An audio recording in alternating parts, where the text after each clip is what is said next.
Les éditions Sixtreed, avec l'aimable autorisation des éditions Presse de la Cité, présentent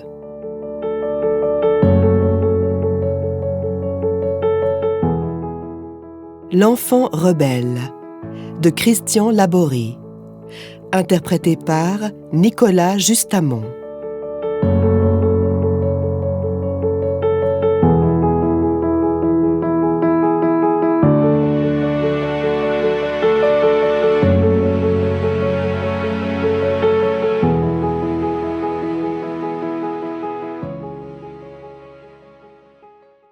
Prologue. Janvier 1898. Au dernier moment, Adèle hésita. Pourtant, elle avait pris sa décision. Dans la douleur, certes, mais sans verser de larmes. Elle ne voulait pas s'apitoyer sur elle-même. Il lui fallait garder la tête froide, ne pas sombrer dans la tristesse ni dans les remords. Ce qu'elle s'apprêtait à faire lui déchirait le cœur et soulevait en elle un vent de révolte.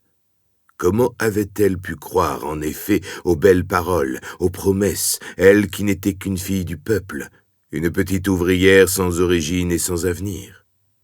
Depuis sa tendre enfance, elle n'avait connu que les vicissitudes de la vie. Elle s'était rarement sentie heureuse.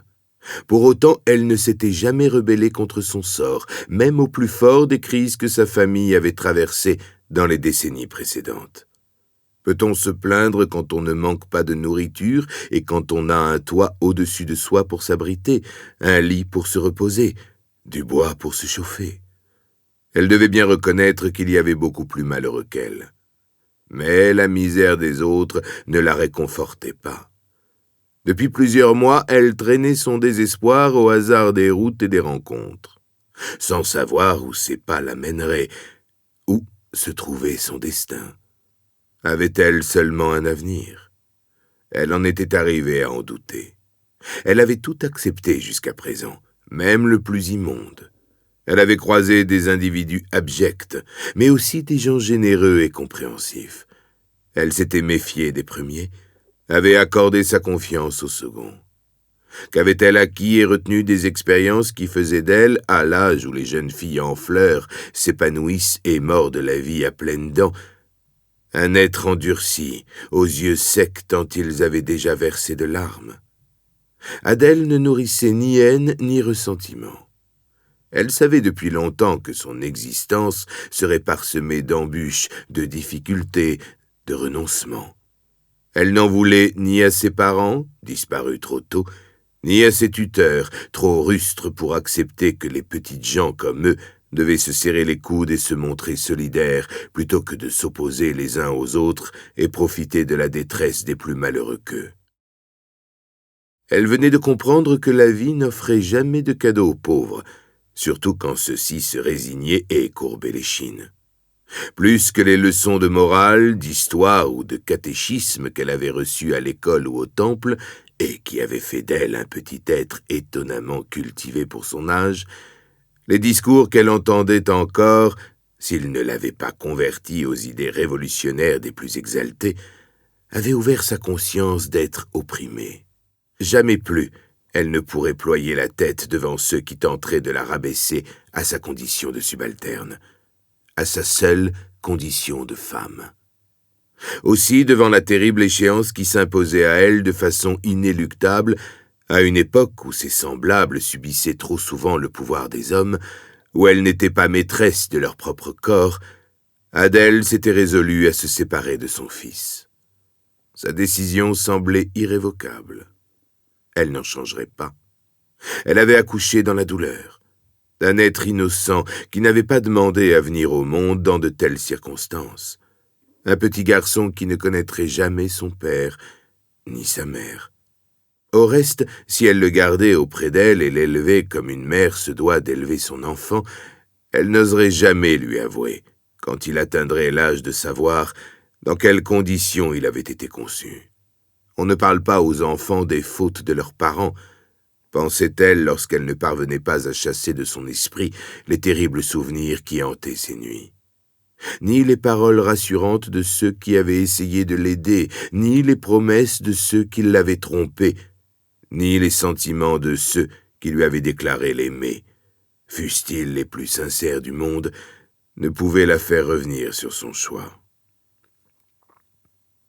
Elle ne voulait pas condamner son fils au même sort que le sien, lui imposer une existence de miséreux, de petit garçon ballotté d'une ferme à l'autre, d'une usine à un atelier, où il serait exploité comme l'était la majorité des sans-nom et des sans-famille. En le confiant aux religieuses, Adèle se disait que son enfant aurait une chance de s'en sortir. Elles lui donneront une bonne éducation, s'efforçait-elle de se convaincre. Et avec un peu de chance, il sera adopté par une famille de bonnes conditions.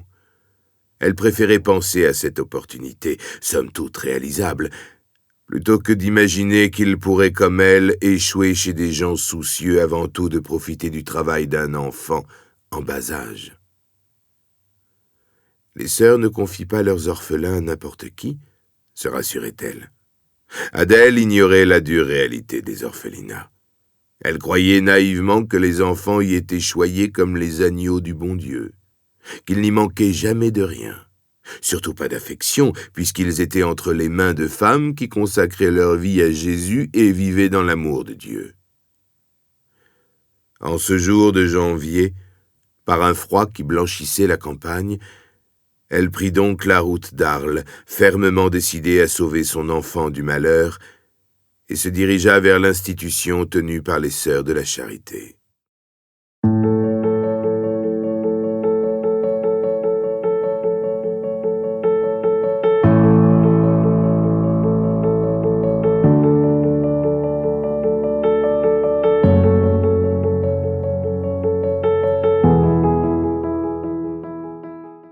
Première partie. Adèle. Chapitre 1. Un cœur pur.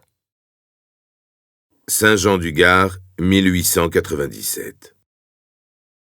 À 17 ans, Adèle Vigan peinait déjà à la tâche depuis longtemps dans les filatures cévenoles de la vallée du Gardon et n'avait rien connu des heures insouciantes de la jeunesse. Ses parents l'avaient élevée à la dure, sans lui manifester beaucoup d'affection. Ils avaient néanmoins tenu à lui donner une bonne instruction en l'obligeant à fréquenter assidûment l'école communale jusqu'à ses 10 ans.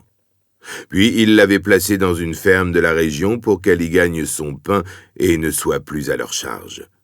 Aînée d'une grande fratrie, elle avait perdu de vue ses frères et sœurs depuis la disparition de son père, puis de sa mère, qui étaient morts l'un après l'autre alors qu'elle n'avait pas 12 ans. Les Bonal la gardèrent à leur service, mais l'envoyèrent aussitôt travailler dans une filature de soie à Saint-Jean-du-Gard. Chaque semaine, le samedi soir, après sa dernière journée, elle rentrait à la ferme, leur donnait sa maigre paie en échange du gîte et du couvert, et les aidait encore le dimanche à s'occuper du poulailler, à traire les chèvres ou à nettoyer la porcherie. Adèle ne connaissait pas de jours de repos, ni de moments de réjouissance. Les seuls instants de plaisir qu'elle éprouvait, c'étaient les heures passées dans le dortoir de la filature, juste avant de s'endormir. Avec ses compagnes d'atelier, elle bavardait et parfois riait aux éclats en se moquant du contremaître aux oreilles décollées, des surveillantes ronchonnes ou de la plus ancienne des ouvrières qui s'entêtait à chantonner des psaumes ou des cantiques tout en travaillant, malgré le bruit des bassines et des machines. « Cette vieille bique ne se déride jamais ?» chuchotait-elle une fois les lumières éteintes. À l'intérieur de l'usine, le règlement était très contraignant. Les jeunes filles se trouvaient sous la responsabilité du filateur, propriétaire de l'établissement. Celui-ci hébergeait celles qui venaient de loin et ne rentraient dans leur village que le samedi soir. Un dortoir et un réfectoire les accueillaient à proximité des ateliers, de sorte qu'elles n'avaient pas à traîner dans les rues après leur longue et harassante journée de travail. Le patron leur fournissait les victuailles qui étaient déduites de leur paie et qu'elles préparaient elles-mêmes sur un fourneau. Il veillait à ce que les portes du dortoir soient bien fermées après l'extinction des feux, à 21 heures. Aucune jeune fille n'était autorisée à sortir au-delà. La discipline était aussi rigoureuse que dans les internats les plus sévères. Tout manquement au règlement entraînait immédiatement le renvoi et la perte de l'emploi. Les fileuses devaient obéir à leurs supérieurs comme à leurs parents.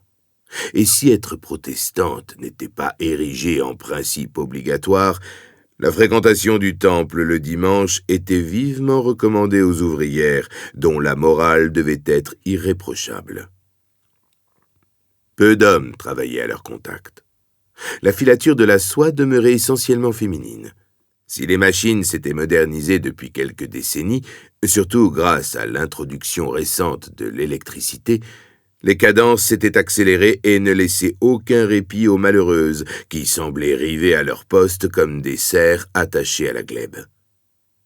La plupart des fileuses étaient jeunes et célibataires, car la venue du premier enfant leur faisait fréquemment abandonner le métier. Parfois, des femmes d'un âge plus avancé, poussées par la nécessité, reprenaient le collier après avoir élevé leur progéniture. Elles étaient souvent à la peine pour suivre le rythme imposé par les surveillantes. Dans ces conditions, Adèle se désespérait de rencontrer un jour le galant qui saurait lui faire perdre la raison et la transporter sur un nuage. La monotonie de son existence engrisaillait ses pensées. Alors que ses amis profitaient des dimanches pour retrouver leurs amoureux et aller danser dans les guinguettes sur les bords du Gardon, elle était contrainte de travailler encore de longues heures à la ferme, en dépit du jour du Seigneur.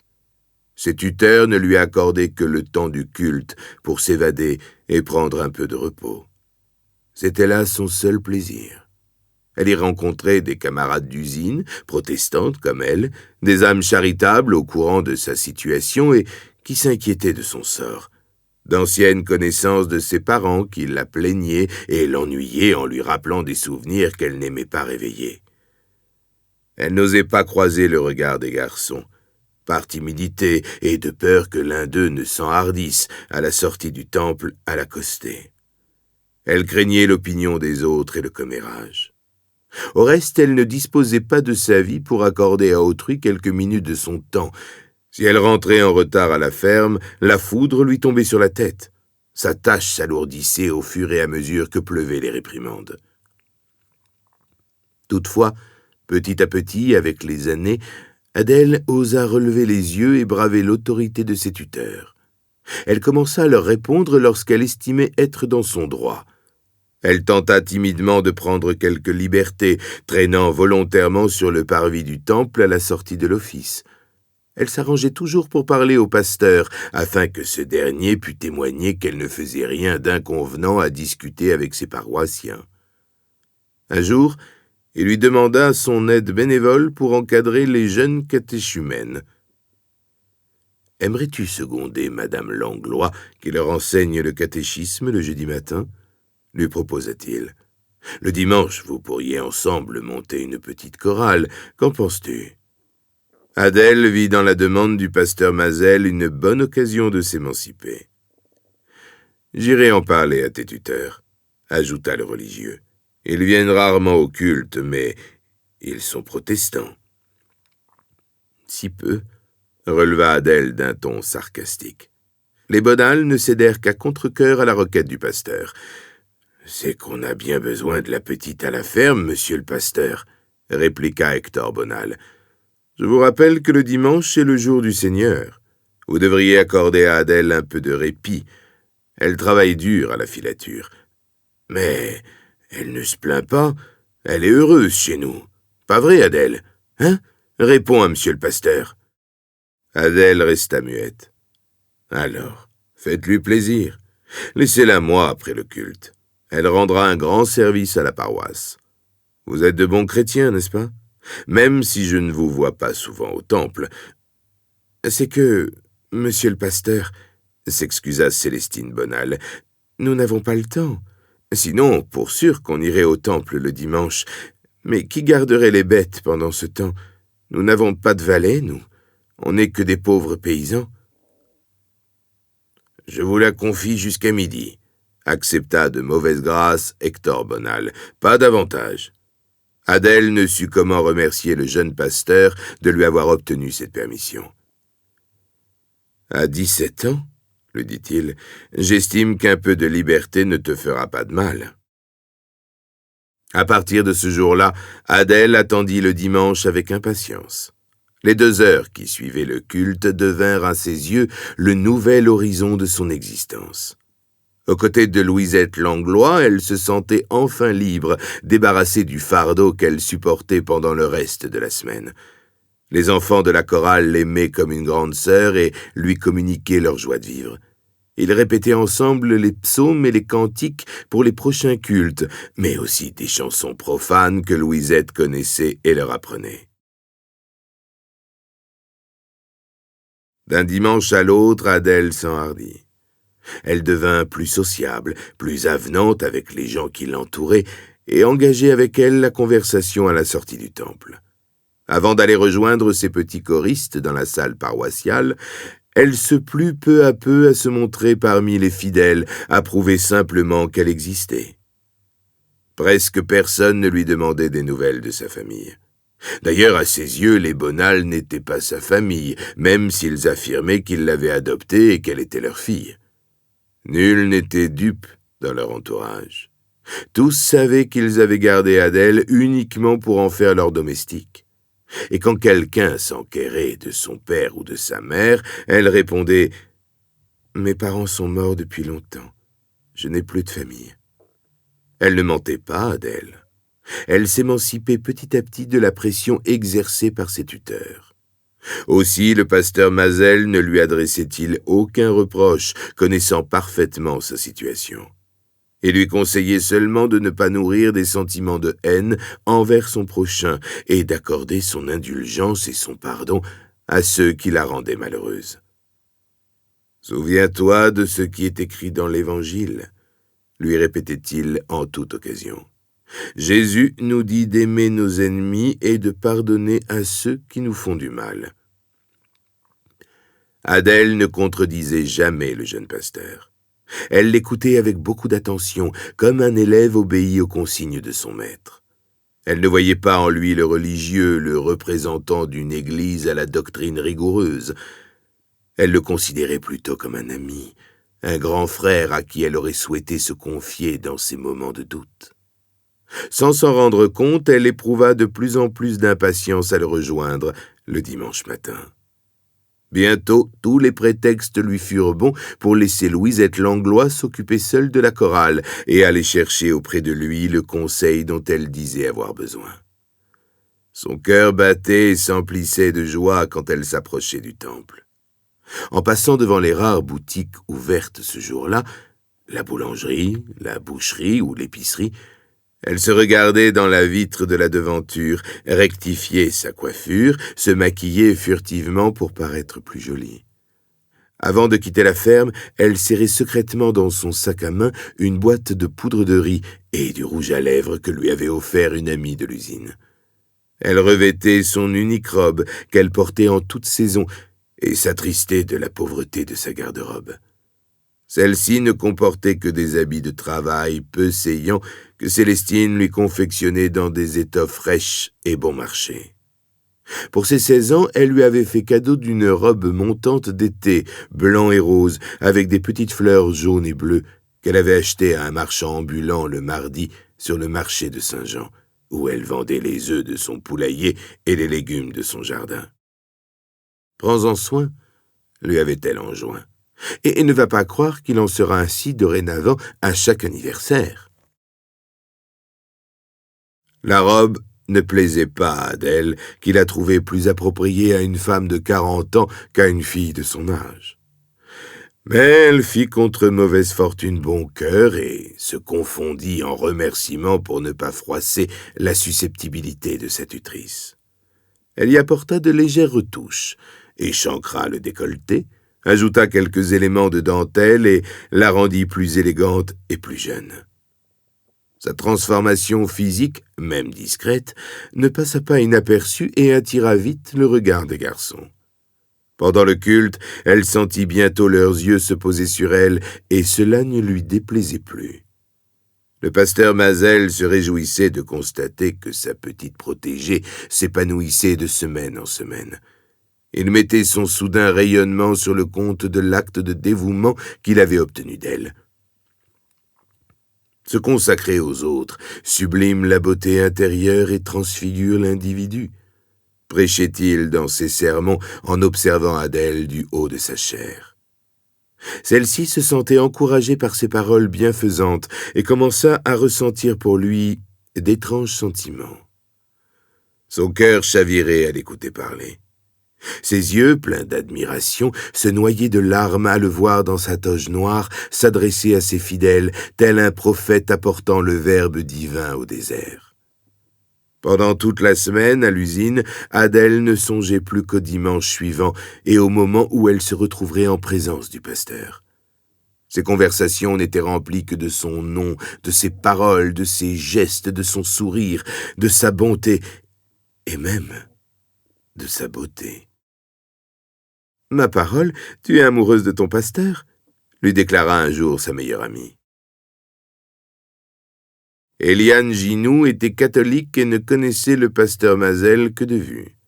Elle l'avait parfois aperçu le dimanche dans les rues de Saint-Jean-du-Gard à l'occasion des fêtes religieuses qui attiraient dans le bourg plus de monde que d'ordinaire.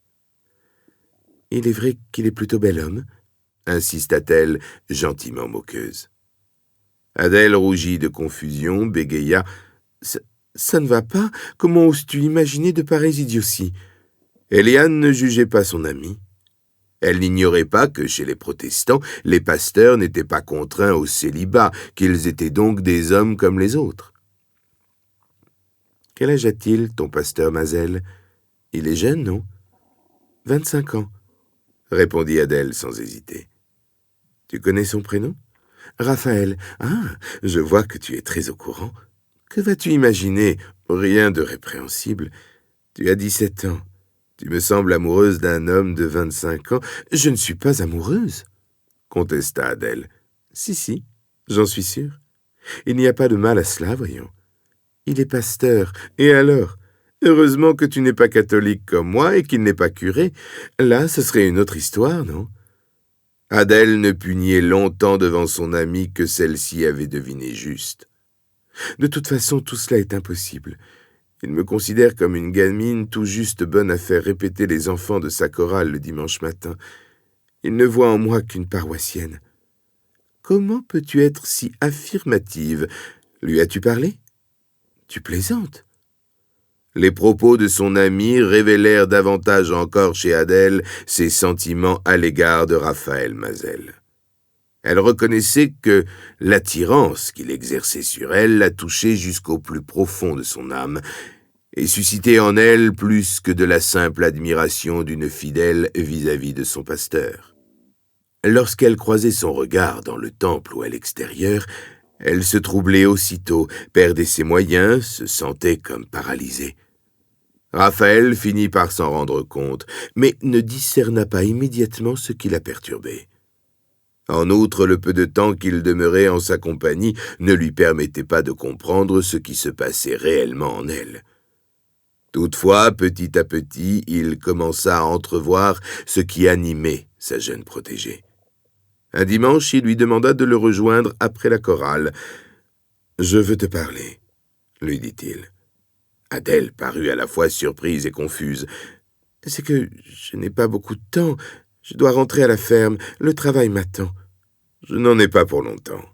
S'il le faut, j'irai chez toi et je parlerai à tes parents. » Le pasteur semblait aussi gêné qu'Adèle. « Ce ne sont pas mes parents, » protesta-t-elle. « J'oubliais.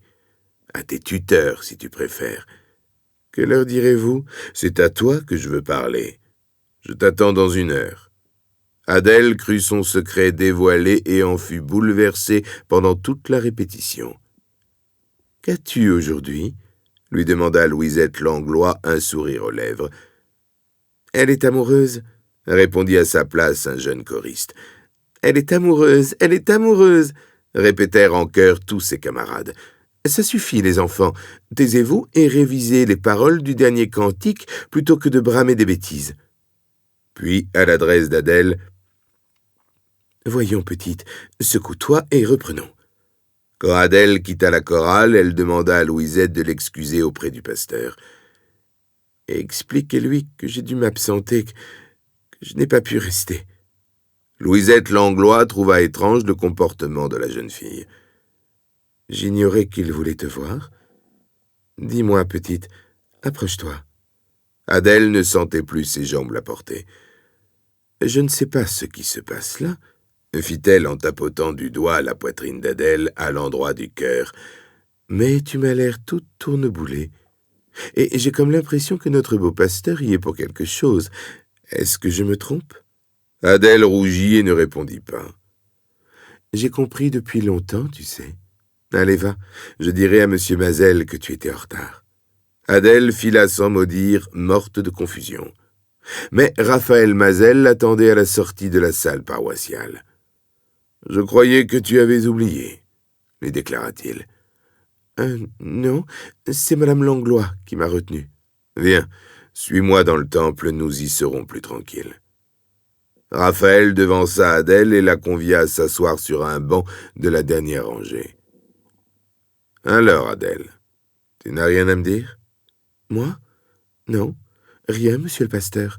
Tu sais, Adèle, je suis un homme de foi et je n'aime pas le mensonge. Je ne mens pas. Il ne s'agit pas de toi. De qui donc? Adèle ne comprenait pas ce que le pasteur tentait de lui expliquer. Elle s'était persuadée qu'il avait percé à jour ses sentiments à son égard et qu'il voulait lui faire des reproches. Mais Raphaël Mazel semblait aussi troublé qu'elle. « Il s'agit de moi, » lui avoua-t-il. « De moi et de toi. » Adèle sombra dans la plus totale confusion. Le fait qu'il se mit en avant changeait à ses yeux toutes les données du problème. « De vous et de moi ?» répéta-t-elle. « Adèle, je ne sais comment t'expliquer. Je suis pasteur, ton pasteur.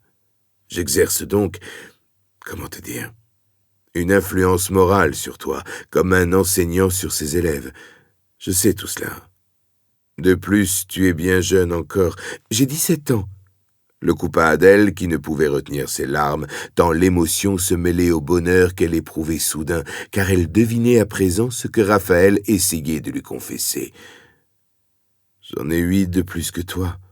C'est pas beaucoup? » Adèle se ragaillardit. Émue, elle regarda le jeune homme qui, devant elle, maladroitement, cherchait à lui ouvrir son cœur.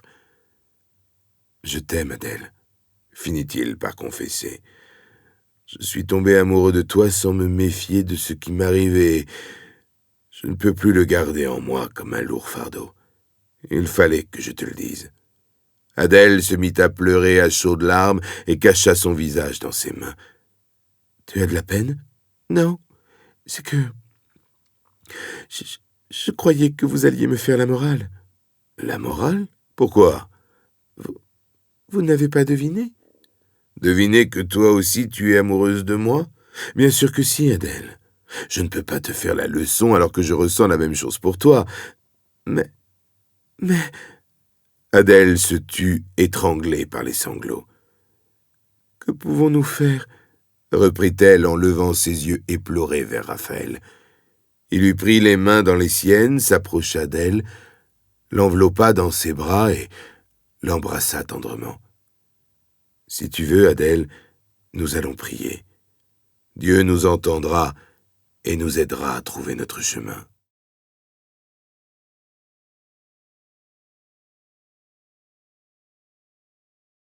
Chapitre 2.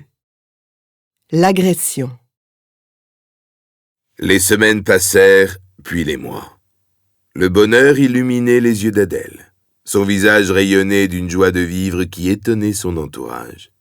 À la ferme des Bonald, tous trouvaient étrange sa soudaine transfiguration. Habitués à son caractère renfermé, à son mutisme, à sa soumission naturelle, ils s'inquiétèrent de la voir pétiller de vie, de l'entendre chanter au travail, de constater avec quel entrain elle accomplissait ses tâches harassantes. Martin, le fils aîné, qui, à 20 ans, se comportait avec elle comme un maître autoritaire et sans égard, finit par lui montrer plus d'intérêt. Jusqu'à présent, elle n'était pour lui qu'une petite souillon recueillie par pitié et sauvée de l'orphelinat, tout juste bonne à nettoyer les tables et la porcherie, et à servir à table. Il ne la considérait pas comme un membre à part entière de sa famille.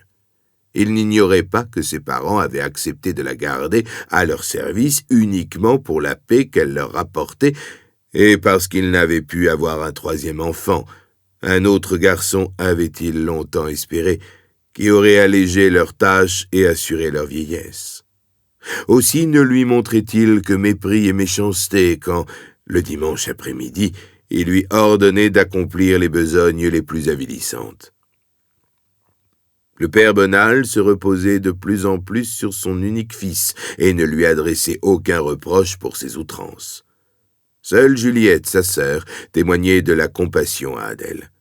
Entre filles, elles se comprenaient à demi-mot et avaient les mêmes envies. La jeune Bonald n'était guère plus heureuse qu'Adèle sous le toit familial.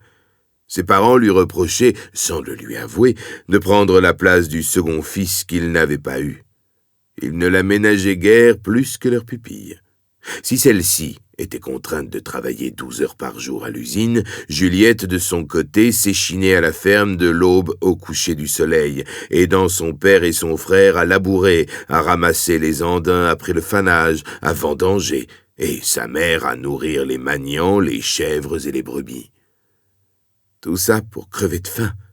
Se rebella-t-elle un soir devant Adèle quand, fourbue, elle s'affala sur la paillasse qui leur servait de lit.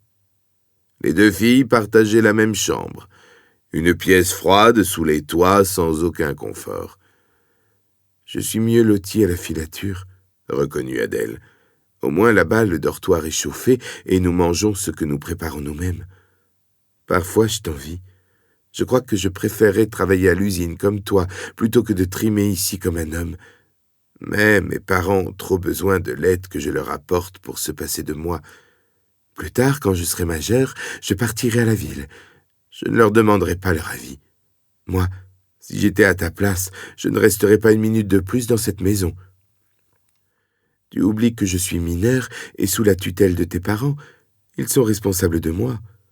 Ils t'exploitent, je sais. Mais je suis patiente.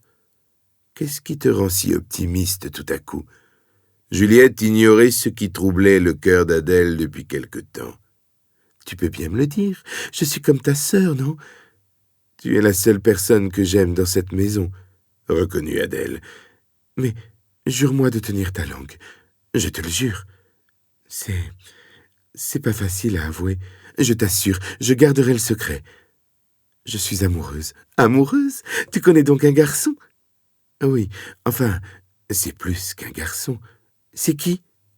Adèle hésita. « C'est le pasteur de Saint-Jean, » finit-elle par reconnaître. « Le pasteur Mazel ? Tu es amoureuse du pasteur ? » ?»« Ben oui. Et lui, il m'aime aussi. T'as pas intérêt à ce que mes parents l'apprennent, sinon terminer le culte et la chorale du dimanche matin. Je compte sur toi. Je n'ai qu'une parole. Tu n'as rien à craindre, je serai muette comme une tombe. » Adèle n'avait pas à se méfier de Juliette. La jeune Bonald se sentait trop malheureuse chez elle pour trahir son amie. D'ailleurs, elle se réjouissait sincèrement de son bonheur. « Je suis heureuse pour toi, tu sais. Un pasteur n'est pas un homme comme les autres. Le problème, c'est mon âge et tes parents. Ils ne voudront jamais me laisser partir, même si Raphaël me demandait de l'épouser. Moi aussi, je leur suis trop utile. » Adèle avait conscience des obstacles qui se dressaient devant elle. Mais au fond d'elle-même, elle espérait que Raphaël trouverait les mots justes pour convaincre les Bonald de la libérer du joug qu'il maintenait sur elle. De jour en jour, son bonheur la rendait plus jolie, plus désirable aussi. Sans le vouloir, elle commença à attirer le regard des hommes et à attiser leur convoitise. Quand le patron de la filature l'autorisait à sortir pour faire quelques achats le soir après son travail, elle aimait flâner dans les rues de Saint-Jean en compagnie d'Éliane. Les deux jeunes filles s'attardaient dans la grande rue ou sur la place du marché, devant les vitrines des magasins, remontaient vers le pont vieux qui traversait le Gardon, oubliaient les difficultés de leur quotidien. Adèle n'osait pas traîner autour du temple de peur de rencontrer Raphaël en présence de son ami. Elle préférait patienter jusqu'au dimanche suivant.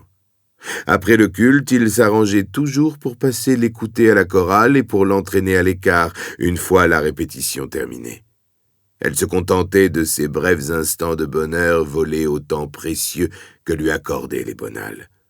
Raphaël la rassurait et, sans lui promettre l'impossible, lui faisait partager son espérance et la foi qu'il mettait en Dieu pour qu'il leur permette un jour de voir triompher leur amour.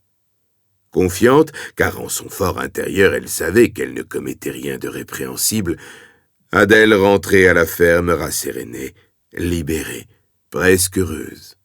Elle accomplissait le travail qui l'attendait sans rechigner, sans se plaindre, sans perdre de temps. Hector Bonal s'en étonnait le premier, mais ne cherchait pas à comprendre. « Pourvu que ça dure, nom de Dieu !» jurait-il. « Pourvu que ça dure !» Célestine, plus perspicace, commença à émettre des doutes, puis des craintes. « J'espère que cette petite gourde ne s'est pas amourachée d'un garçon », confia-t-elle un soir à son mari. « À l'usine, les hommes doivent lui tourner autour, c'est sûr. Depuis quelque temps, elle change, la gredine. Elle s'éveille, elle sent monter la sève. » « J'irai voir Firmin Sabatier, son contremaître. Je le connais, il l'aura à l'œil. » À la filature, Adèle n'avait pas à se méfier des rares hommes qui travaillaient avec elle. Tous passaient pour de braves pères de famille, pratiquants pour la plupart et d'une moralité irréprochable. Gabriel Asclier, le patron, avait choisi son personnel sur des critères rigoureux et exigeants. En revanche, à la ferme des Bonal, Martin commençait à s'intéresser à elle de façon de plus en plus pressante. Accaparé par son travail, de caractère aussi bourru que son père, le jeune homme n'avait encore jamais lié de relation sérieuse avec une fille de son âge. Ce n'était pas l'envie qui lui avait manqué, mais personne ne s'était jamais senti attiré par lui. En outre, son physique ingrat ne l'avantageait pas, et lorsqu'il se rendait au bal à l'occasion du 14 juillet ou de la Saint-Jean, aucune fille n'avait d'yeux pour lui. Il avait beau arborer chemise et cravate sous un costume propre et porter des souliers vernis, s'asperger d'eau de Cologne pour masquer l'odeur de l'étable qui lui collait à la peau et être rasé de près, il ne parvenait jamais à détourner vers lui l'attention des jeunes Saint-Janaises, ni à obtenir d'elles la moindre promesse de danse. Aussi, à force de se sentir tenu à l'écart, finissait-il toujours par boire plus qu'il ne fallait, et par rentrer à la ferme ivre-mort et de fort mauvaise humeur. Son père le morigénait le lendemain matin à son réveil. Mais Martin refusait d'entendre la vérité et en voulait à la terre entière de se voir refoulé comme un pestiféré. « Qu'est-ce que les autres ont de plus que moi ?» hurlait-il parfois lorsque, dans un accès de délirium, il s'enfermait dans la grange et menaçait d'y mettre le feu pour périr dans les flammes. Son père le connaissait. Il savait qu'il manquait de courage pour exécuter sa menace. Il le laissait cuver son vin et, quand il était dégrisé, le secouait et le remettait à la tâche. Martin sentit enfin son heure arriver. Comment n'avait-il pas remarqué que ce qu'il allait chercher ailleurs se trouvait sous son toit? Adèle, en effet, avait fini par attirer son attention. La petite Souillon, la bonne à tout faire, la domestique de la ferme, car ce qu'on lui avait fait croire à l'adolescence n'était que mensonge. « Surveille bien ta petite sœur », entendait-il encore sa mère lui commander en lui confiant Adèle. Lorsque la petite était arrivée à la ferme, il n'avait que 13 ans. À cet âge-là, il n'avait vu en Adèle qu'une enfant à peine moins âgée que lui et l'avait alors considérée comme une demi-sœur. Toutefois, avec les années, il avait compris le parti à tirer de cette étrangère qui vivait sous son toit. Comme ses parents, il ne la ménageait pas et profitait de plus en plus de sa situation d'aîné pour la dominer. Passant volontairement inaperçue dans ses guenilles et avec ses sabots ferrés aux pieds, Adèle n'avait jamais suscité chez son jeune maître le moindre regard de convoitise. Il ne s'intéressait qu'aux filles enjôleuses qu'il rencontrait en ville, mais qui ne le regardaient pas. Adèle se tenait loin de lui pour éviter qu'il ne la maltraite, ce qui lui arrivait fréquemment le samedi soir quand il revenait bredouille de sa sortie hebdomadaire. Mais depuis qu'elle vivait heureuse dans l'attente de ses dimanches ensoleillés, Martin avait constaté à son tour combien elle avait changé. « C'est que tu te fais belle, ma mignonne », la complimenta-t-il un jour alors qu'elle s'apprêtait à se rendre au culte et à rejoindre Raphaël. Il avança vers elle, l'éclat de ses yeux trahissant ses arrière-pensées perverses. « T'es une vraie jeune fille à présent. Dire que je ne t'avais jamais remarqué. »« Laisse-moi, » se défendit Adèle. « Tu vas me mettre en retard. » Elle le repoussa sans ménagement et traversa la cour sans un regard en arrière. Martin la rattrapa et lui barra le chemin. « Où cours-tu si vite, ma belle ?»« Tu le sais bien, le dimanche matin je vais au temple. Je ne suis pas une mécréante, moi. »« Ben voyons. Et c'est pour qui que tu te mets une belle robe? Tu ne voudrais pas que j'aille au culte en habit de travail ?» Adèle se dégagea des griffes de son prédateur et courut jusqu'au temple à en perdre haleine. « Qu'as-tu » s'inquiéta Raphaël en la voyant arriver tout essoufflée. « J'étais en retard, » mentit-elle. « J'ai couru tout au long du chemin. » Ce matin-là, Martin se jura qu'il ne resterait pas sur un cuisant échec. Il attendit patiemment son heure. Chaque fois qu'Adèle rentrait de la filature le samedi, il s'arrangeait pour ne pas s'éloigner de la ferme. Il se montra avec elle plus avenant, plus gentil, presque courtois. Il lui proposa son aide pour alléger sa tâche et évita de la complimenter de crainte de dévoiler ses intentions et qu'elle ne se méfie. Mais son revirement d'attitude ne fit qu'accroître la méfiance d'Adèle. « Ton frère mijote quelque chose », confia-t-elle à Juliette qui ne portait guère Martin dans son cœur. « Tiens-toi loin de lui, je le connais, il est rongé de ressentiment. Si tu le repousses, il est capable de tout. Évite-le. » Mais Adèle avait beau rester sur ses gardes, Martin se montrait de plus en plus pressant. Un dimanche après-midi, il la suivit dans la grange où elle était allée chercher une balle de paille pour la litière des chèvres. Il s'était habillé de propre, comme il en avait l'habitude pour se rendre au café de Saint-Jean. Il la regarda s'échiner. Adèle s'efforçait de replacer sur la pile de foin les bottes qu'elle avait fait tomber par mégarde. Elle s'étira, la fourche à bout de bras.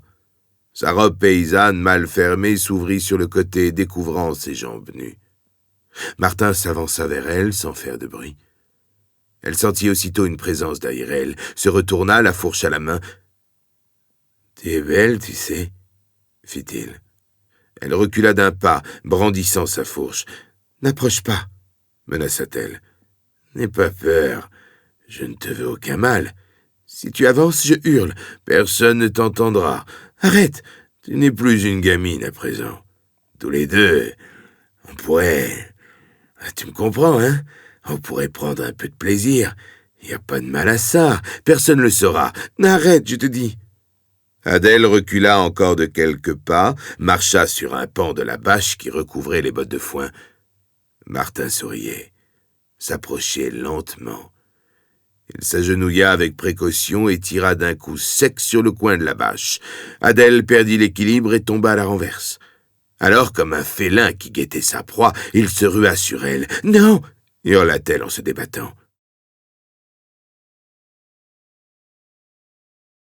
Pendant les jours qui suivirent, les amis d'Adèle à l'usine ne comprirent pas pourquoi elle avait perdu sa joie de vivre si subitement. Elle s'était habituée, sans en connaître la raison, à la voir travailler avec entrain, à l'entendre chanter et siffler des airs de chansons populaires. Sur le moment, Éliane ne chercha pas à la questionner pour ne pas l'importuner. Elle crut à tort que sa relation avec le pasteur Mazel était terminée. « Ce n'est pas si grave, » tenta-t-elle de la consoler. « Tu es jeune, tu en trouveras vite un autre. Et puis un pasteur, quand même, tu ne te serais pas amusé tous les jours. » Adèle fixa son amie d'un regard noir, ne répondit pas. Elle éprouvait trop de honte et de culpabilité pour oser avouer à Éliane ce qui s'était passé ce dimanche-là. Elle se reprochait maintenant d'avoir péché par excès de coquetterie pour se rendre au culte, d'avoir attisé ainsi, sans le vouloir, le désir des hommes mal intentionnés. Pourtant, elle connaissait bien la nature de Martin. Elle n'ignorait pas qu'il était aigri de n'obtenir aucun succès auprès des filles. Elle le savait pervers et même brutal lorsqu'il rentrait aviné le samedi ou le dimanche soir. Comment avait-elle pu ne pas deviner ses intentions quand, dès le premier jour où il s'était soudainement intéressé à elle, il l'avait poursuivie de ses avances à peine déguisées? Dorénavant, elle n'était plus qu'une fille perdue, souillée à tout jamais.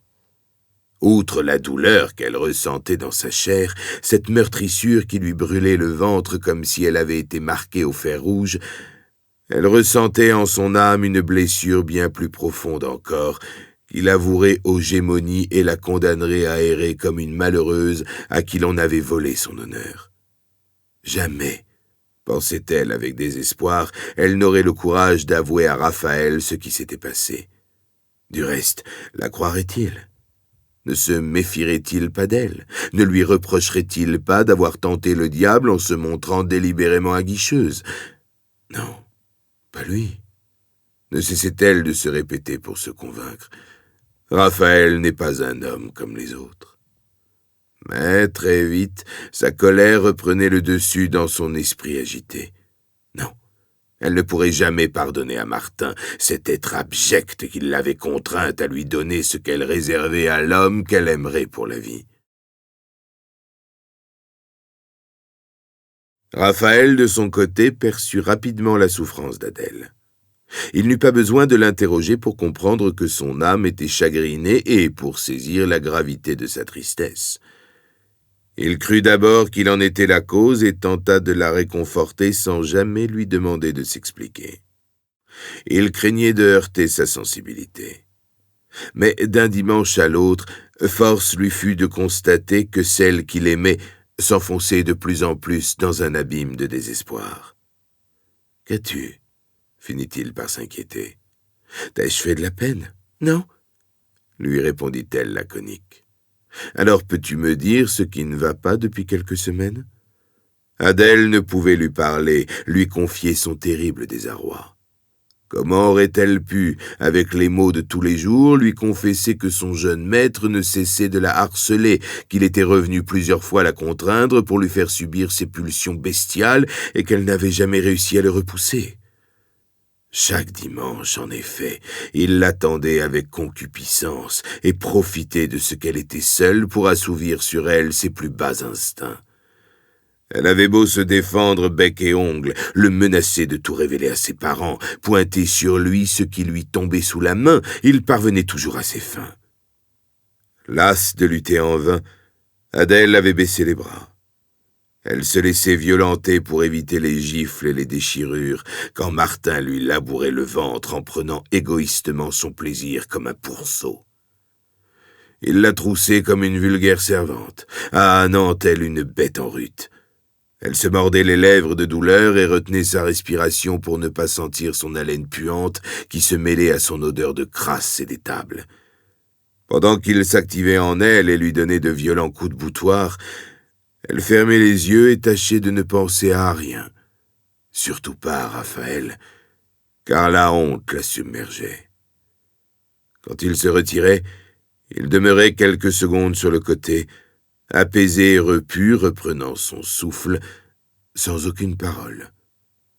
Écœurée, elle allait aussitôt vomir dans la paille, vidant son corps du poison qui lui avait inoculé et qui la pourrissait de l'intérieur. Lorsqu'il lui tournait le dos, tout en remontant son pantalon sur ses fesses blanches, des envies de meurtre lui passaient par la tête. Elle s'efforçait de penser à cette parole du Christ que Raphaël lui avait rappelée et qui demandait aux opprimés d'aimer leurs ennemis. Mais cela ne faisait que renforcer en elle son désir de vengeance. Jamais je ne pourrai lui pardonner, se martelait-elle l'esprit afin de s'endurcir.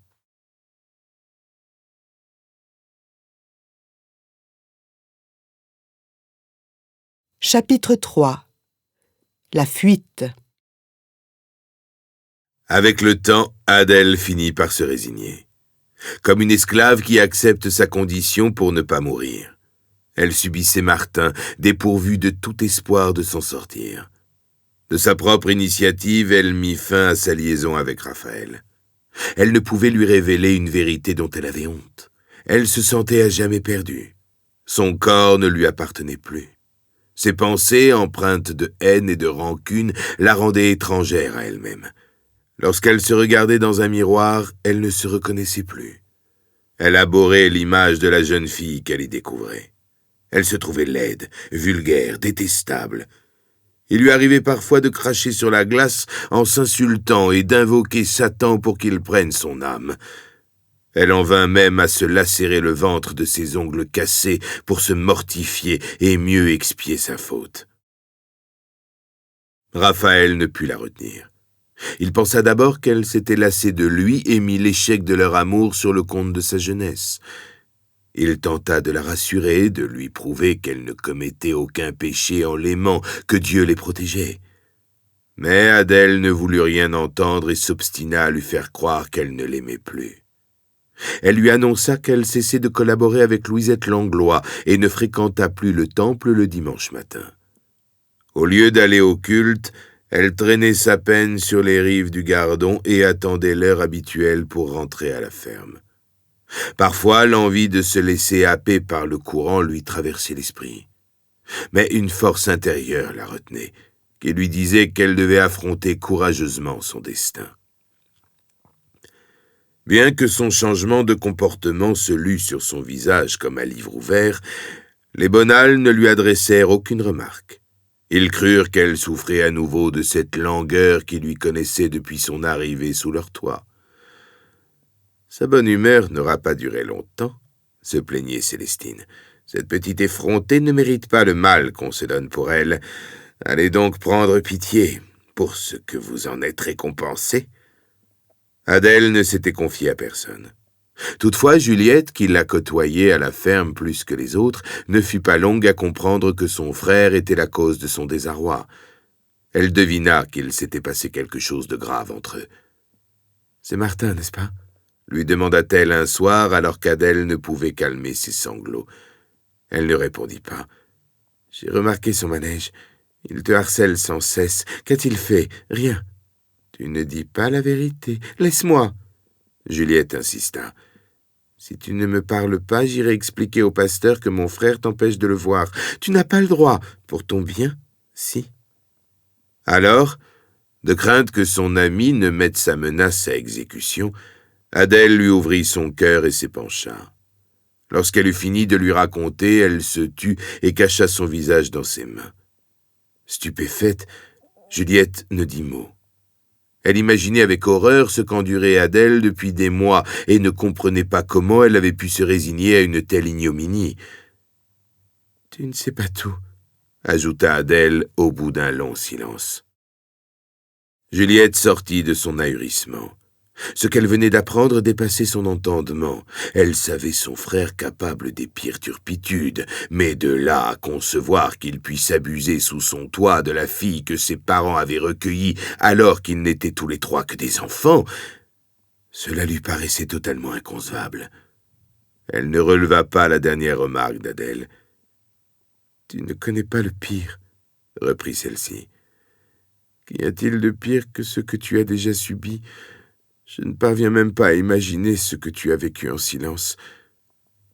Je suis enceinte, Juliette. »« Quoi ? » ?»« Tu as bien entendu. J'attends un enfant. Martin m'a fait un enfant. »« Mais c'est impossible.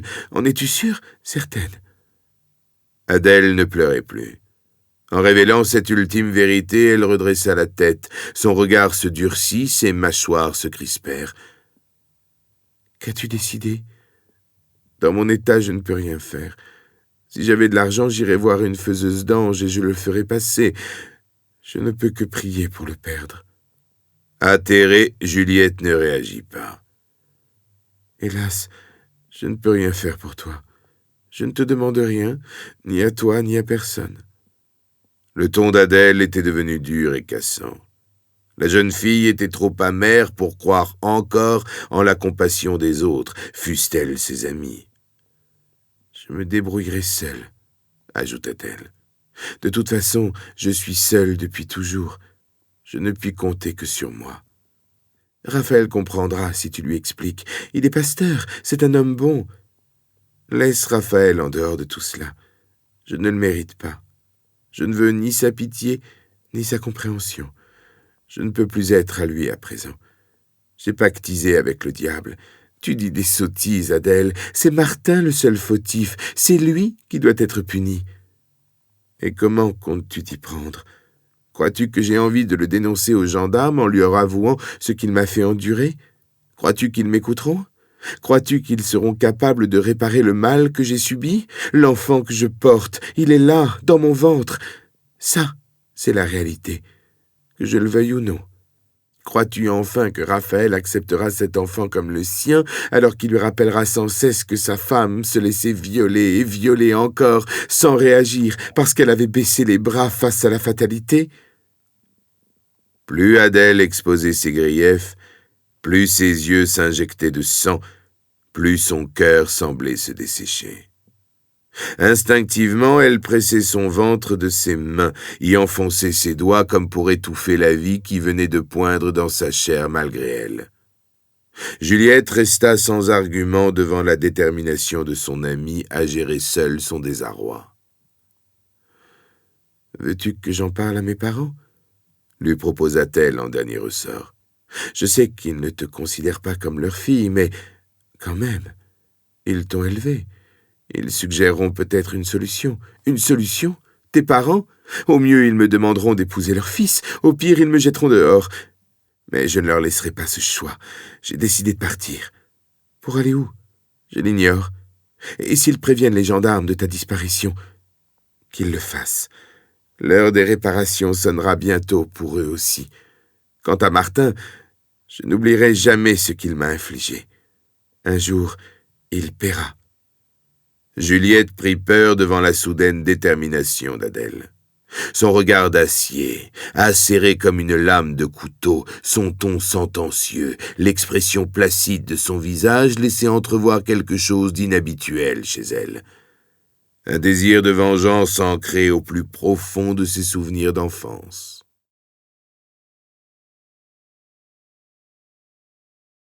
Sans prévenir, Adèle s'en alla un jour pour affronter seule son destin. Dans son état, elle savait qu'on ne la garderait pas à la filature. Dès que ses rondeurs trahiraient son terrible secret, son patron la renverrait avant même de l'écouter. Il était impensable, en effet, qu'une jeune fille célibataire et enceinte puisse conserver son emploi comme si de rien n'était. Elle serait immédiatement jugée et condamnée sans avoir pu s'expliquer. La moralité était inscrite comme précepte d'or dans le règlement interne de l'établissement. Gabriel Asclier se comportait envers ses fileuses comme un père autoritaire, détenteur de la toute-puissance. Protestant rigoureux, il n'acceptait aucun manquement à la règle et veillait à ce que ses ouvrières soient irréprochables. Aussi Adèle ne voulut-elle pas attendre que son état la trahisse. Elle ne souhaitait pas que la rumeur colporte sur son compte des mensonges mêlés à la vérité. Si jamais l'on venait à apprendre qu'elle était enceinte, qui irait supposer qu'elle était la victime d'un être abject abusant d'elle sous son propre toit? N'aurait-on pas plus vite fait d'affirmer que la petite orpheline des Bonald n'était qu'une fille sans vertu, une aguicheuse corrompue qui s'adonnait à la luxure sous des airs de bonne chrétienne? Et si soudain, les langues se déliaient davantage et qu'on dévoilait ce qu'elle avait toujours tenu secret? Sa liaison avec le pasteur Mazel. Par respect pour ce dernier, ses paroissiens avaient peut-être gardé le silence. Mais dès lors que sa jeune protégée attendait un enfant, l'opprobre ne serait-il pas jeté sur lui? Ne serait-il pas éclaboussé à son tour par sa propre faute? Elle aimait trop Raphaël pour le laisser en proie aux calomnies. Or, elle voyait maintenant sa taille s'arrondir, ses traits s'empâter, sa démarche s'alourdir. Sa robe ample de paysanne lui permettait encore de dissimuler son terrible secret, mais bientôt elle ne pourrait plus éviter les questions. Déjà, la filature, la cadence imposée par la surveillante commençait à lui paraître pénible. Rivée à sa bassine, elle ne pouvait s'accorder une minute de repos de peur de laisser les fils se casser et d'être contrainte de les renouer. La qualité de ses écheveaux en pâtirait et elle serait sanctionnée par une amende déduite de sa paie. Alors, elle décida d'attendre le jour de la remise de son salaire hebdomadaire et de disparaître aussitôt après, sans prévenir personne. Elle prépara son départ la veille de son retour à la filature. Elle avait décidé de s'éclipser le samedi suivant. Ce dimanche-là, Martin ne la poursuivit pas de ses assiduités. Elle put donc, entre deux tâches, rassembler quelques effets dans un sac de toile qu'elle cacha dans un coin de la grange, sous une botte de foin. Personne ne s'aperçut de rien. Pas même Juliette, qui, pourtant, connaissait le projet d'évasion de son amie. Elle savait que les Bonald gardaient l'argent qu'elle rapportait dans une boîte en fer blanc, dissimulée dans la caisse en bois de l'horloge de la cuisine. Estimant que cette somme lui revenait de droit, elle attendit que tous fussent couchés pour aller dérober, à la lueur d'une bougie, le butin précieusement accumulé. Malheureusement, la boîte ne renfermait que quelques pièces de monnaie. Surprise, Adèle ne comprit pas comment le salaire qu'elle gagnait chaque semaine avait pu ainsi se volatiliser. Elle connaissait bien les Bonald. Ils ne jetaient jamais rien par les fenêtres. Elle laissa la maigre somme dans la boîte et s'apprêta à remettre celle-ci à sa place. Au moins, pensa-t-elle, j'aurai la conscience tranquille. Elle songea alors que Martin devait être passé avant elle. Il doit voler ses parents, se dit-elle. Je ne vois pas qui d'autre. Alors qu'elle replaçait la boîte au fond de sa cachette, sa main frôla un objet plus souple. Elle s'en saisit. Un portefeuille. Elle l'ouvrit et découvrit à l'intérieur une liasse de billets de banque. Elle allait se servir quand elle entendit du bruit dans l'escalier. Elle reposa aussitôt le portefeuille en y prélevant 2 ou 3 coupures, partit se cacher dans l'arrière-cuisine et éteignit sa bougie de son pouce et de son index mouillé pour éviter de laisser derrière elle une odeur de suif.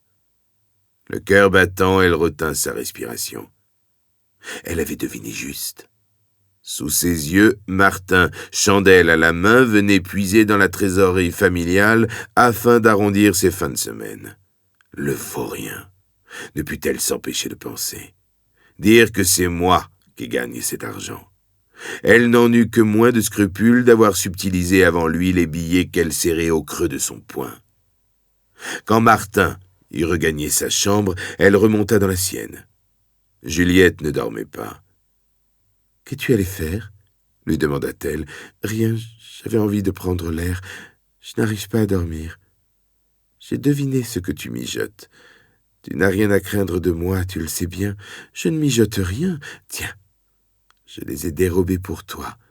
Tu en auras besoin. » Juliette tenait à la main 5 billets de banque. Il y en avait d'autres, mais je voulais pas que ça se voie trop. Adèle se sentit gênée. Elle comprit qu'elle avait tort de se méfier de son amie. Elle accepta son offre après une petite hésitation. « C'est que je me suis déjà servi, » avoua-t-elle. « C'est pas grave. Et puis, cet argent t'appartient. C'est toi qui l'as gagné. Je suis tombée sur ton frère. Heureusement, il ne m'a pas vu. Il pique dans la caisse lui aussi. Je le sais. Quand tu seras loin, je dirai à mes parents que c'est lui qui a volé tout ce qu'il manque, que je l'ai pris la main dans le sac. Ainsi, ils ne t'accuseront pas. » Le lendemain matin, de bonne heure, comme tous les lundis, Adèle partit pour la filature et ne se retourna pas quand elle bifurqua à la croisée des chemins. À la fin de la semaine, après sa dernière journée de travail, elle dit au revoir à ses compagnes d'atelier comme si de rien n'était, embrassa son amie Eliane plus chaleureusement que d'habitude, retint ses larmes. Puis, au lieu de prendre la direction de la ferme des Bonald, elle s'engagea sur la route d'Anduze, bien décidée à se rendre au plus vite à Alès, puis à Nîmes, pour s'y fondre dans la foule. À la ferme des Bonald, Célestine fut la première ce soir-là à remarquer le retard d'Adèle. Sur le moment, elle crut qu'elle était allée traîner dans les rues de Saint-Jean après son travail. Cette petite dévergondée commence à dépasser les bornes, s'insurgea-t-elle. Mais elle ne perd rien pour attendre. Elle va m'entendre. Quand la nuit fut tombée, Hector s'inquiéta. Adèle n'était jamais rentrée si tard. Elle connaissait trop les récriminations qu'on lui adresserait et craignait les sanctions qu'elle encourait. Martin, lui, comprit très vite qu'il pouvait être la cause de son absence, mais feignit aussi de s'alarmer. Faudrait pas qu'il lui soit arrivé quelque chose en route. Que veux-tu qu'il lui soit arrivé? S'étonna Célestine. Une mauvaise rencontre ou un accident, on ne sait jamais. Je vais aller voir à Saint-Jean. Je trouverai bien quelqu'un pour me renseigner. Juliette n'osa intervenir de peur de révéler qu'elle était au courant. Elle monta dans sa chambre une fois le repas terminé et la table débarrassée. Martin partit aussitôt aux nouvelles. Le samedi soir, les cafés de Saint-Jean ne désemplissaient pas. Martin avait l'habitude d'y retrouver ses amis de beuverie. Il commença par les établissements les plus proches de la filature où travaillait Adèle. Personne n'avait aperçu la jeune fille. « Tu sais bien que ta boniche ne se risquerait pas à entrer dans un bistrot, » lui répondit un client qui connaissait la réputation des fileuses. « Elle et ses camarades sont toutes des saintes-nitouches. » Ne refusant aucune tournée, Martin finit la soirée complètement éméché.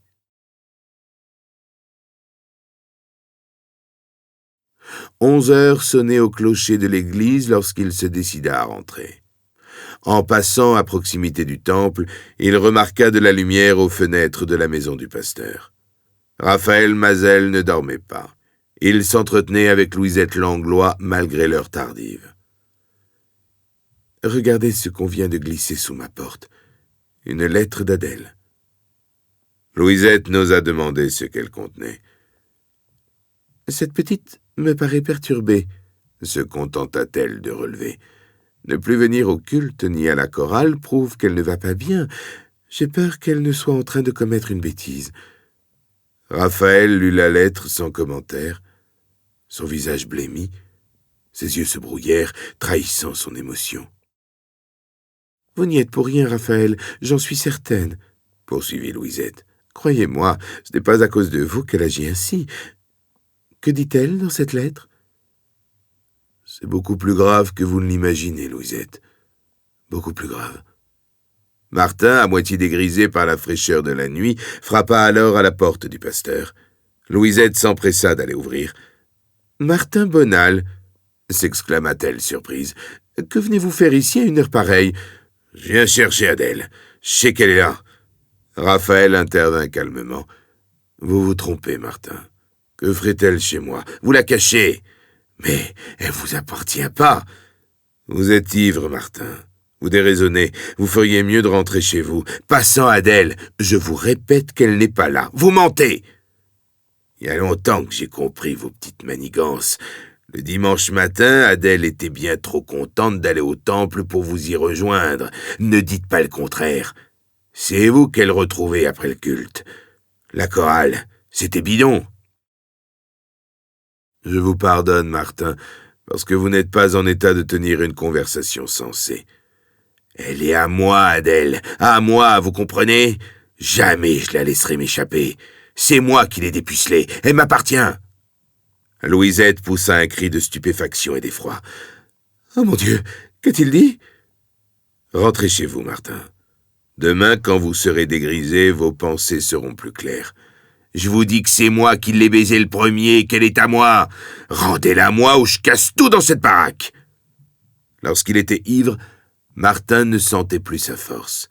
Ses yeux injectés de sang lui donnaient l'air d'un fou furieux. Son visage gonflé et cramoisi trahissait la haine féroce qui l'habitait. D'un violent revers de main, il renversa tout ce qui traînait sur la table. Puis il s'empara d'une chaise et menaça de la fracasser sur Louisette. Tétanisée, celle-ci, main jointe, priait en fermant les paupières. Raphaël lui sauta au cou avant qu'il commît l'irréparable. Surpris, Martin lâcha la chaise, s'agrippa à son tour à la chemise du pasteur. Les deux hommes en vinrent aux mains, se toisant du regard. Leur haleine se mêlait, leurs muscles se raidirent. Ils s'étranglaient presque. Alors, d'un violent coup de tête en plein visage, Raphaël fit lâcher prise à son adversaire qui se mit à saigner abondamment du nez. « Pardonne-moi, Seigneur » implora-t-il en se signant. « Je n'avais pas d'autre solution. » Martin s'affala sur le sol, se tordant de douleur. « Vous m'avez cassé le nez, salopard !» hurla-t-il. « Vous n'êtes qu'un suppôt de Satan !»« Pardonne-lui, Seigneur, car il ne sait ce qu'il dit. » Louisette se tenait à l'écart de la rixe, tout à ses prières. « Allez chercher un pansement dans la pharmacie, » lui commanda Raphaël. « Il faut le soigner. Vous feriez mieux de le jeter dehors, il n'a que ce qu'il mérite. » Martin se releva à moitié groggy. « Vous me le paierez, fan de garce! Nom de Dieu, vous me le paierez! Gardez vos imprécations pour le jour où vous vous présenterez devant le Seigneur. En attendant, avant de partir d'ici, j'aimerais que vous lisiez ceci. » Raphaël tendit la lettre d'Adèle à Martin. « Je sais pas lire. Alors je vais le faire à votre place. » Et Raphaël de déplier la feuille de cahier d'écolier dans laquelle Adèle avait rédigé les raisons de sa fuite. Louisette, qui ignorait le contenu de la lettre, prêta l'oreille et se transforma en statue de glace, pétrifiée de stupéfaction. « Cher Raphaël, lorsque vous recevrez cette lettre, que mon ami Éliane Ginoux glissera sous votre porte quelques heures après mon départ, je serai déjà loin de vous. Ne cherchez pas à me rattraper. Je pars vers une destination que je n'ai révélée à personne. Je pars rejoindre mon destin. Je vous ai injustement causé de la peine en vous avouant que je ne vous aimais plus. J'espère que vous saurez me pardonner. Je vous aime toujours, Raphaël, mais je ne me sens plus digne de votre amour. Depuis plusieurs mois déjà, j'ai l'impression de vivre en enfer. Est-ce la punition que Dieu m'a réservée pour me punir de mon arrogance à avoir voulu aimer un de ses serviteurs? Pourtant, mon amour pour vous était sincère. Alors, pourquoi a-t-il choisi de me châtier de la pire façon qu'une femme peut craindre de l'être? La ferme des Bonald est devenue le décor d'un cauchemar permanent, celui que je fais nuit et jour. Martin en est le maître satanique, celui qui a été désigné par la main divine pour me mortifier. Il m'a marqué dans ma chair de telle manière que je ne pourrai plus jamais être à vous. Chaque semaine, il vient me reprendre pour mieux me faire comprendre que je suis sa chose. Non seulement il a souillé ce que je désirais offrir à l'homme de ma vie, vous, Raphaël, mais en plus il a laissé en moi une partie de sa nature démoniaque que je sens croître et brûler dans mes entrailles comme le feu de l'enfer. Je n'ai d'autre issue que celle de la fuite. J'emporte avec moi le poids de mes péchés et en demande à chaque instant la rémission à celui qui m'a puni. Je sais que, tant que je n'aurai pas accordé mon pardon à celui qui m'a détruite, je n'obtiendrai pas celui de Dieu. Vous m'avez instruite des paroles de l'Évangile. Mais pour l'instant, mon cœur est trop pétri de haine et de désir de vengeance pour que je puisse éprouver pour mes ennemis une once d'amour et de compassion. Puissiez-vous me pardonner, vous, le représentant du Créateur. Lorsque je me présenterai devant Dieu le jour du grand jugement, j'espère que la douleur se sera estompée dans ma chair et dans mon âme, et que je saurai pardonner à mon tour. Je vous aime, Raphaël. Je ne vous oublierai jamais. Adieu, Adèle. Tout cela n'est qu'un tissu de mensonges, s'insurgea Martin. Tout est faux. Cette petite salope m'a tourné autour parce qu'elle voulait coucher avec moi. Elle avait le feu au cul. Ça suffit, Martin. Je ne vous juge pas, mais je crois ce qu'a écrit Adèle. Vous êtes le seul responsable de sa disparition. Je la retrouverai, et je lui passerai l'envie de recommencer. Vous allez la laisser tranquille. Sinon, je montre cette lettre aux gendarmes. Eux sauront la retrouver et faire la part de vérité. Vous serez poursuivi et condamné. Repentez-vous au lieu de crier à la haine. » Martin se calma brusquement. Devant lui, Raphaël avait dressé une Bible. Il recula comme terrassé par la puissance divine, puis il balbutia d'un air de folie. « Vous ne l'aurez pas, vous ne l'aurez pas, elle est à moi !» Et comme un diable, il se volatilisa dans la profondeur de la nuit.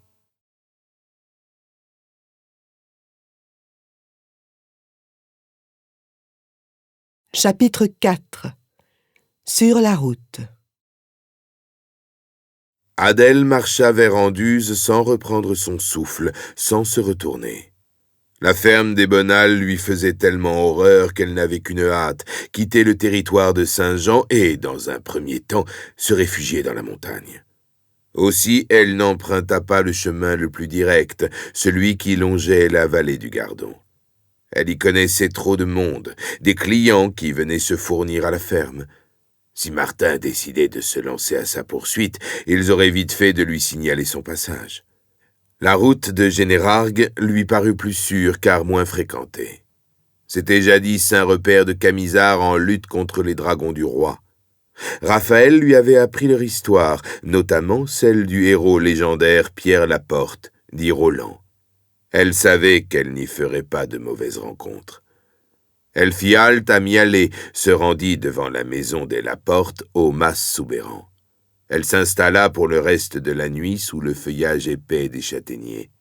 La lune était pleine. L'air frais malgré la saison. Elle se pelotonna au pied d'un tronc séculaire, emmitouflée dans la pelisse de laine avec laquelle elle gardait les brebis et qu'elle avait emportées. Réveillée tôt le matin par la faim, elle descendit au village pour acheter une boule de pain chez le boulanger et un peu de lait chez l'épicier. Elle avait l'impression que les villageois qu'elle rencontrait la dévisageaient et lisaient sur son visage ce qu'elle refoulait au fin fond de sa mémoire. Plus elle s'efforçait de leur sourire, plus elle semblait trahir son terrible secret. Plus elle sentait des vagues ondoyer dans son ventre. Comme si soudain l'enfant qu'elle portait en elle, malgré sa volonté, voulait témoigner de sa présence.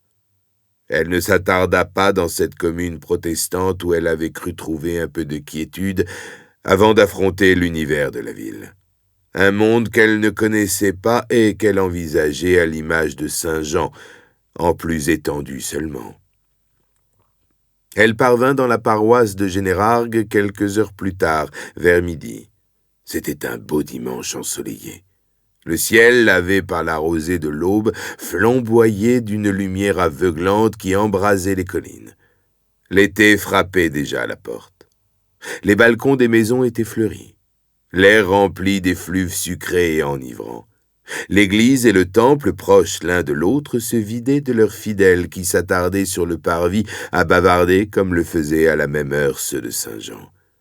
Elle songea à la chorale, à Louisette, à Raphaël. Il devait également s'entretenir avec ses paroissiens, leur expliquer qu'elle avait disparu sans en donner la raison. Son visage devait trahir sa peine. Elle savait qu'il pensait à elle. Elle se mit à pleurer, sans sanglots, des larmes de miel qui avaient le goût de son amour. Un inconnu l'accosta. « Ça ne va pas, mademoiselle ?» Elle le regarda, hagarde, sourit. « Si, tout va bien. » « Alors pourquoi pleurez-vous ?»« Je ne pleure pas, monsieur. C'est mon âme qui pleure. » L'homme sourit à son tour. Voulut la consoler, ne trouva pas les mots. « Vous devriez rentrer chez vous. » Nous espérons que vous avez apprécié cet aperçu. Pour continuer à écouter ce livre audio sur Google Play Livres, utilisez le lien dans la description de la vidéo.